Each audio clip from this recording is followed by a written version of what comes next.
বলতে থাকবি আরো জোরে করবো না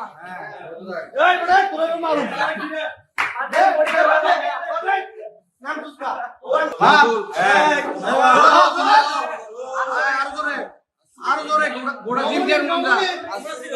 তুল না পাড়ি যোগ গলা পাড়ি যোগ